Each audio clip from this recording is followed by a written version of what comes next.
Welcome back, everybody, to Champions of the Fog. We are here with the final qualifiers, and I'm excited. I hope you are. Giltspire, are you feeling it today? I am indeed. It's hard to believe we're already in qualifier number 7, the last qualifier for season 3. And we're going to be kicking things off strong with Serenity versus Kraken. Okay, I'm glad that you said the names because I heard Entity, not Serenity. No. Entity is playing elsewhere right now, but Okay. it is Serenity versus the Kraken. So, fun fact, and no, this won't give you access to any of my old accounts because they are long gone. I used to use Serenity as a password, but I misspelled it. It was Serenady. Don't ask me. I have no idea, but... And I thought I was the dyslexic. No, I'm just an idiot. That's fair. That's fair. Oh, goodness. So, Serenity... Okay, so I haven't heard any of these teams. Do you know anything about these two teams? Like, have you seen their performance so far? So, as far as performance, I cannot say. I know Kraken has played in a few different qualifiers. They have yet to qualify, however, whereas Serenity, I do believe, is a fresh face in COTF and specifically the qualifiers here today. I believe Serenity might be, and I would have to double check, an all-girls team. So I believe we had that's awesome. I believe we had a similar thing with Hex Girls at a time. But I do believe so. Maybe chat will correct me on that. But either ways, we are good to go. Had some lobby stuff happen. And we're going to be jumping right on into match 1 of round 1 here in just a moment. Yo, okay, so honestly, I didn't know that Hex Girls was also the same way, but if that's true, like a Femme Fatale squad is actually pretty metal. I'm here for it. And the best thing about it is, doesn't Dead by Daylight have like a Femme Fatale series of cosmetics? I believe so. If they aren't rocking this style of cosmetics, I'm going to be very disappointed. It's going to be like such an energy. I mean, hey, at the end of the day, rock what you want to rock, and we are actually loading right on in. As a reminder, guys, of what round 1 has in store for us today, we are going to be on the Torment Creek of the Killer Pool of the Demogorgon, the Plague, and the Judge, Jury, the Executioner himself, the Pyramid Head. So we'll have to wait and see, though we've seen a lot of Plague on this map, so I'm going to imagine we're going to see Plague again. Oh, yeah. There's no shot they don't play Plague. I would love to see a demo. I think demo could have some use on this map because, again, they've got good chase. They're very good at mind games. And you take the Leper's Like and you got great vision. But Plague is just a hallmark on this map. Plague is just so dang strong and consistent. You have slowdown. You have constant pressure. You have an instant down. And it's an Executioner. All right. Hey, at the end of the day, you know, we might just see some freaking top-tier Executioner play. Taking a spot up here on the hill, does see some scratch marks there on the barrel, and finds 2 survivors to kick this match off. Okay, so I said I didn't know these people. I know at least 2 people on this roster already. I wasn't looking at the names, so this might be a rename, maybe? Maybe. You know, at the end of the day, Dead by Daylight players, as well as the teams, like to change the name every other day, so you know. Yeah, that's entirely fair. That is entirely fair. And breaking down the window, they're starting 2 different chases here. I don't think there's dailies in Dead by Daylight, so they might be trying to pick their battles here. Yeah, trying to get those long shots there, but not able to make it connect as they dipped out that doorway on the right. This is a pretty strong building. I appreciate them putting some, some torment down in different areas, but opting not to go for that chase after all. That is a strong loop. Yeah, I mean, at the end of the day, it's one of those vaults that you can go for 2.5 times, much like Shaq, if you play it right. So definitely a good idea to disengage there and try and pressure the active gens. True. Yeah, you don't want to stick around your corrupt zone too long in this case. And yeah, they keep running back into that corrupt zone. Very smart of these survivors. And they have to take chase eventually. You can't not take chase for 2 minutes. Yeah, especially At as least we get the are pallet looking out of the way. around and we don't see any form of Hex Totem, so no Ruin Undying today, unlike yesterday, which we saw pretty much every single game. Oh yeah, every game was Ruin Undying, which is surprising. I mean, to be fair, like in the week prior, Ruin Undying actually did work in multiple games, but this week everybody learned their lesson. It was like, yeah, no, we're not dealing with that. Yeah, that is fair, that is fair. And we are going to be disengaging that chase once again, pushing back into the active gens. And this is 3 generators now that have a ton of progress. So this Pyramid Head here is in a world of hurt, and I'm expecting 2, if not 3 gens to pop here in just a few moments. True, and we are outside the corrupt zone as well. I mean, small compensation. They did get a pallet down in the main loop, but like they needed that pallet down in the previous chase, not, you know, the 3rd chase. Yeah, So, especially as that pallet's actually still down, which is going to mean going back to the main building in the future is going to be an absolute nightmare, and the first chase you get there is going to be null and void. True, very, very true. Yeah, this Pyramid has a little bit of time to make up for, but we've only seen 1 perk so far, so maybe they've got, you know, just this cracked out endgame build. Obviously, no, you know, no ed, no way out, but, well, okay, I guess in this situation, you'd hope it's no way, because you haven't got a hook yet. You need no way out stacks for a no way out to work. I mean, you're not wrong, and we do see that actually one of the perks is Rancor, if that snapshot there on the gen completion. So my bet would be Rancor no way out. However, we've seen no-ed Rancor before. I still don't understand why, but we've seen it happen. My guess is that it's literally the 4% movement speed. Honestly, like, yeah, the instant down potential is great and all, but genuinely, most of the time when I use no-ed, if ever, I love the 4% movement speed boost. Like, that is so good in Chase. It's ridiculous. Yeah, that is fair, that is fair. 3 gens popped now, only... Actually, Noah's injured survivors, a 4th gen. I mean, yeah, Pyramid Head is shaking their head no, knowing the end is nigh. And I think they're going to have to rely on Rancor in order to be able to get at even 1 kill at this point. Maybe a 2K if they can get the survivor down in the right place, right time. And we actually see Jane get tormented. Yeah, so Pyramid Head knows where she is now. Actually, I guarantee you that was on purpose. It's like, hey, your obsession's over here. Do you want some Rancor value? And, you know, take them away from the gen that is like 70+%. Like, sacrificing a survivor to guarantee you just get a ton of points here makes a lot of sense. Yeah, I can definitely see that. You know, we definitely see a 2-1 split here, a little bit of progress here on this gen, and the gen that they dry kicked earlier had a bit more, so that could have been a strategic move, and we're going back to main building. These survivors consistently using this main building to their advantage, looping that window 2-3 times, and we see multiple pallets in the nearby area that this Pyramid Head is going to have to contend with.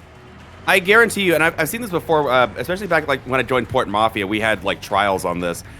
I guarantee you, because this is in the what do you call it, the qualifiers, they have practiced the heck out of that main loop and getting maximum value on it. Oh yeah, absolutely.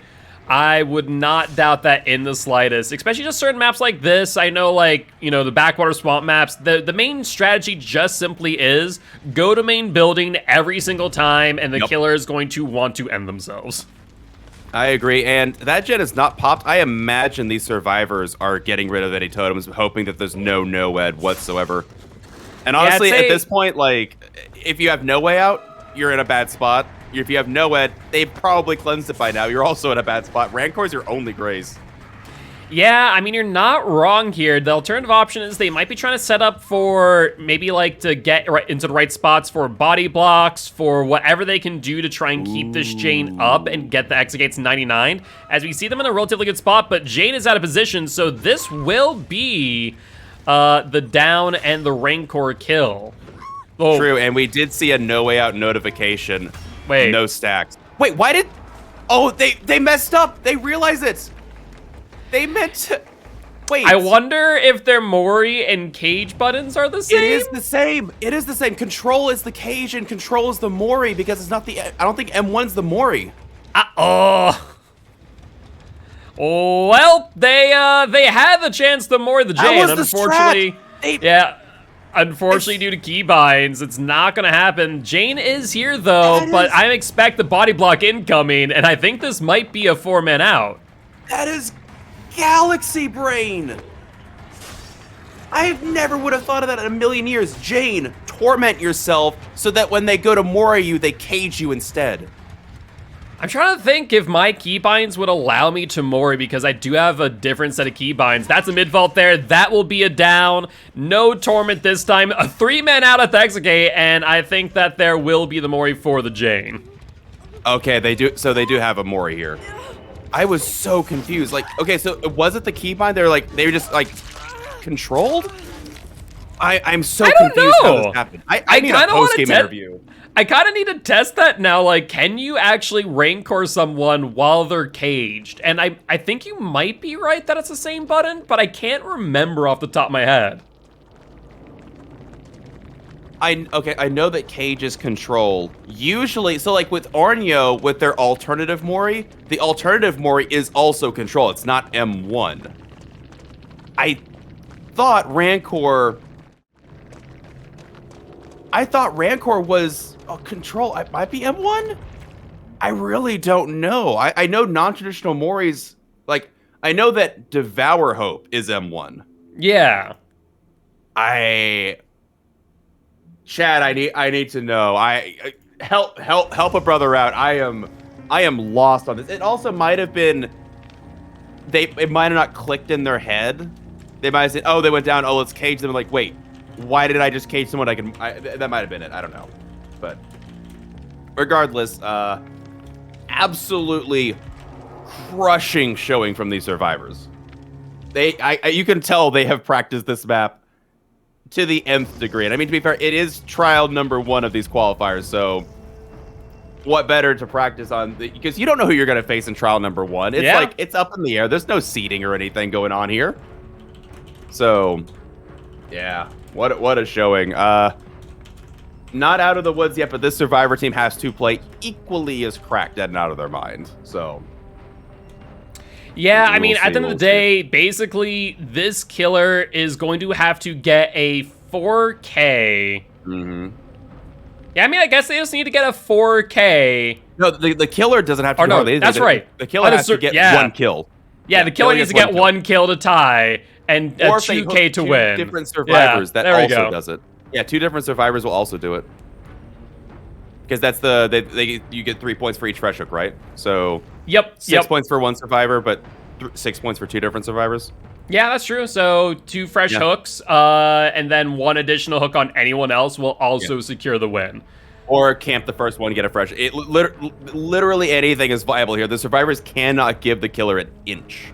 Yep, exactly. And looks like we're getting confirmation, chat. It was a complete accident. Looks like maybe even different keybinds and just like, I understand that sometimes just do things by instinct and go, oh, whoops. I have never done that in any of my games of Dead by Daylight. Sure, let's go with that. Let's go with that.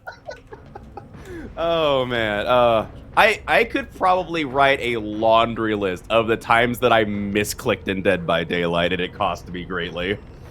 Also, fun fact, I just crossed the threshold of 3K hours on my main account. Jeez. Yay. Yeah, I'm about there at 2.5, but like with the amount of Elden Ring I've been playing recently, have not had much of a chance. But before we go too much further, I do want to remind everyone that we are actually partnered with Stream for a Cause. For those of you who do not know Stream for a Cause, they are a non-profit organization based here in the United States who support a litany of different causes, like the war in Ukraine and refugees, to Texas with the transgender bill, and so much more. So you guys changes and adds every month. There's a lot coming. There's every month they have a new cause they're supporting. Okay. They support a ton of causes. I think in June and July there's LGBTQ stuff. It's everything. Okay, Ruru just went through hell for charity stream yesterday. I think raised like upwards of $790. So I didn't get a chance to warn you. We need to cut ties. They're poisoning me, Gilt. But either ways, we have partnered with them. We do have our own fundraiser as well. So definitely make sure to stop on by that link in chat right here. And if you can, donate $1. The cool thing is, too, that every dollar donated in some way, shape, or form does impact the prize pool of Championship of Champions in December. So if you guys are looking to participate in that by qualifying for the seasons and then winning the seasons, even better reason to donate to a charitable cause. With that being said, though, guys, we are going to take a quick break as we get this lobby set on up, and we will see you soon.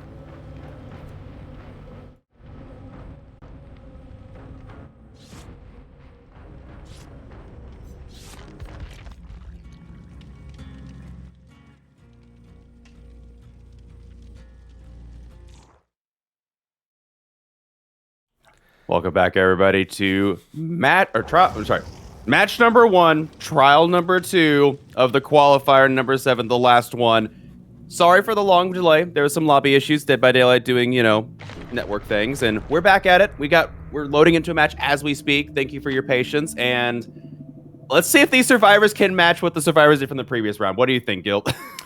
I mean, it's a tall order. It is a tall order. I mean, at the end of the day, first down the killer gets, they should just camp it out to death. And at that point, they just need one hook, and that's pretty much the game.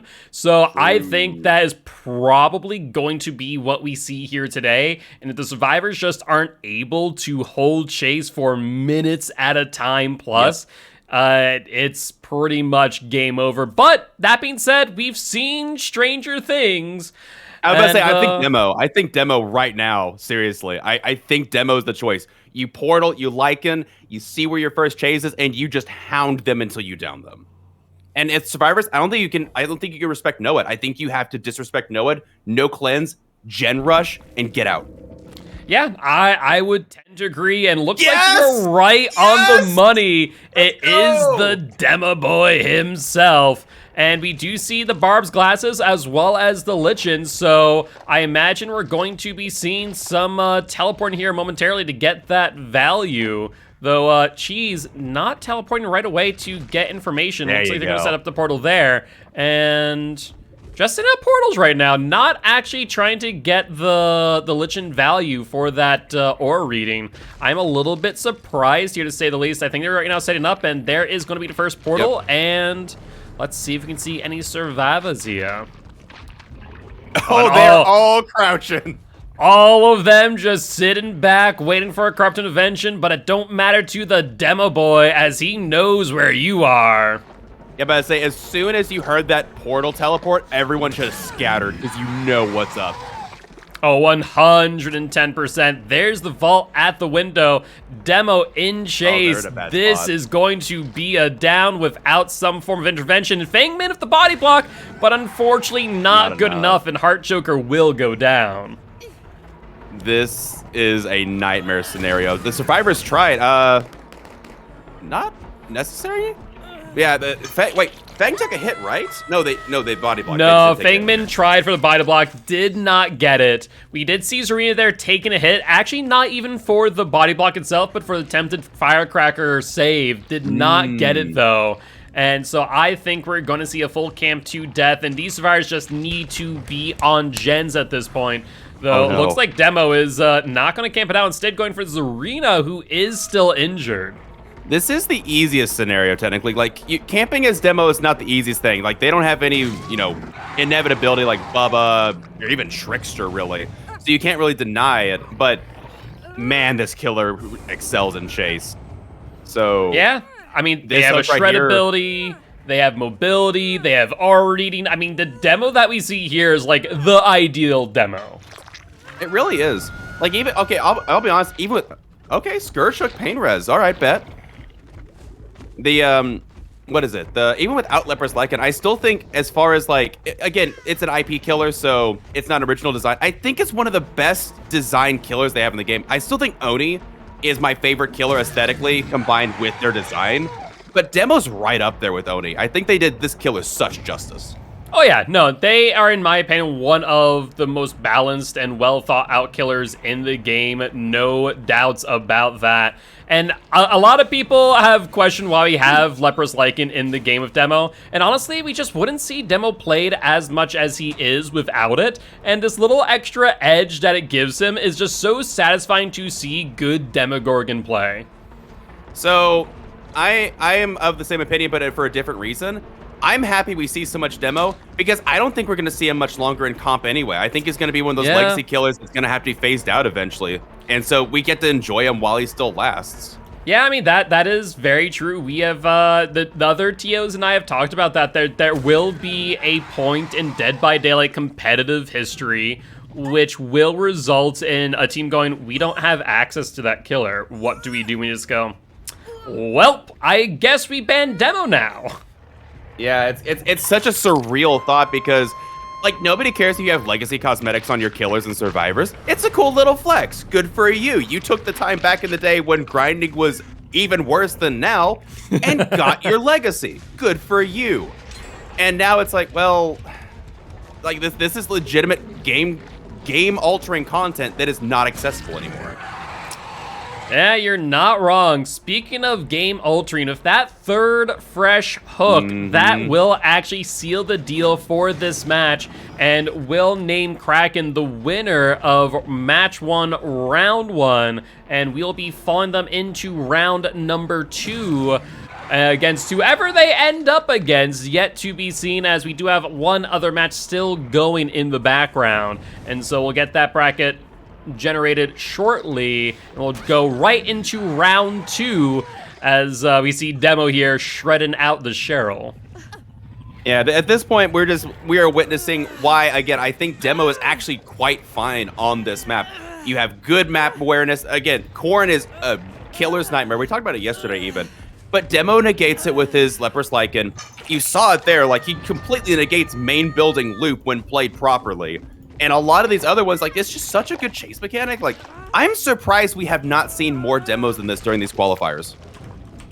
Yeah, honestly, I agree with that thought. Demo is just so strong in the right hands, and we see exactly why right there. That amount of aura reading and thus just chase potential is so backbreaking.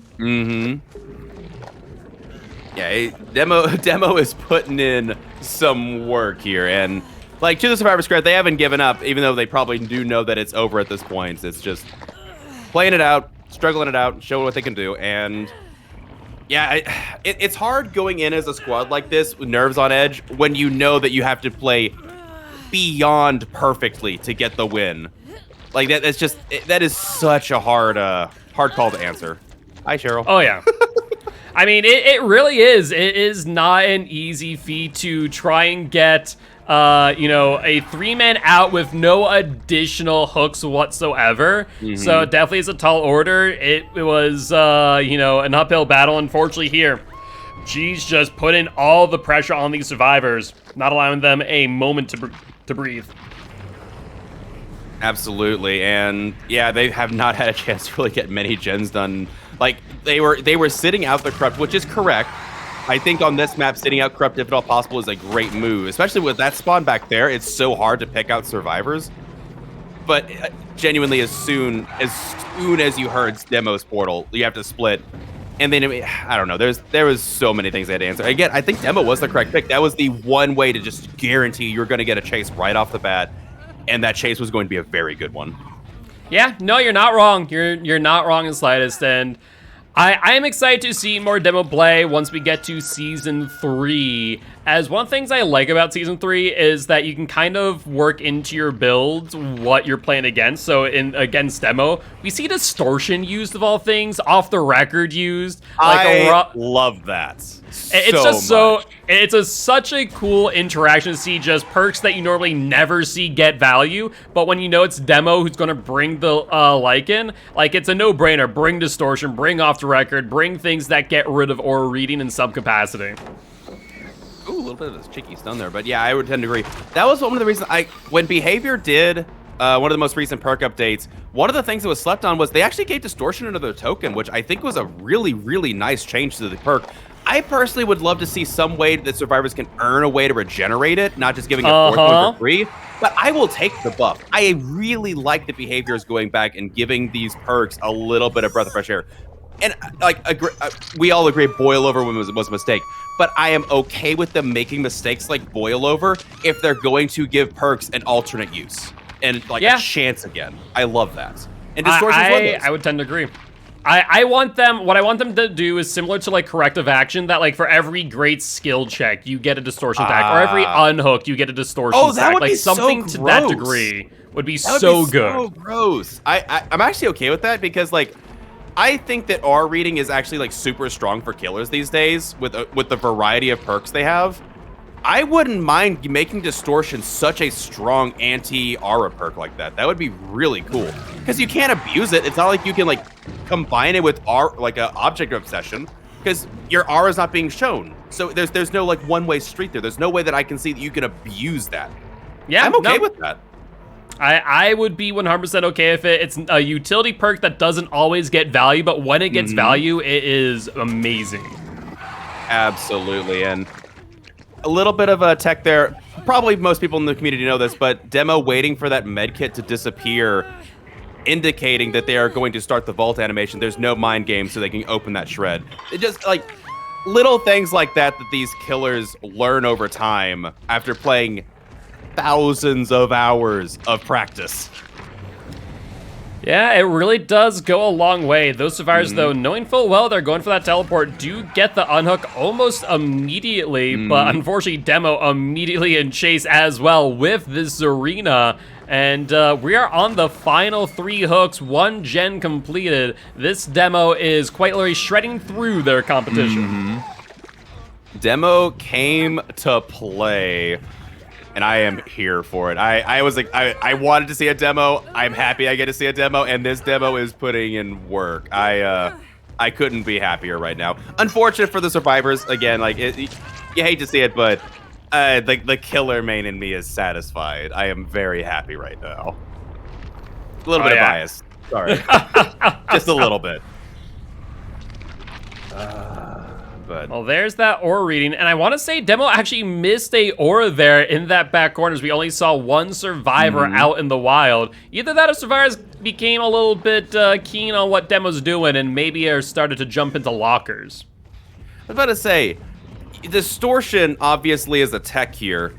What about quick and quiet so you can jump in a locker without the Demo getting a noise notification? Like, you're like, oh, he's teleporting, jump in a locker real quick, hide the aura. Yeah. I mean, it is a real option to say the least, and a lot of people do forget about how good lockers can be, not for the things that people in pubs think they're strong for, but, you know, for countering certain playstyles. Like, for example, if you were ever to play against a Tombstone Myers, jump in a locker so they can't mori you, Demo for aura reading, like all this type of little stuff that can go a really long way if done right in a coordinated fashion. When Blight's in rushing, jump in a locker so that they have to get out of the rush. You can make it to the window in some cases. You have Trickster, if they start a main event, they have to pop out a main event. Like, yeah, lockers are so incredibly useful when used correctly. So useful. And yeah, last hook here coming in for Fang, and I'm enjoying the fact that I genuinely do not know how much longer Demo is going to be in comp. So every time I see a Demo game, it's like a unicorn. I'm here for it. I'm happy to see it, and this girl will get the hatch, it seems like, but I don't think Demo is going to mind this. Yeah, exactly. I don't think Demo would mind all too much, so that will be a 1-man escape on 1 gen.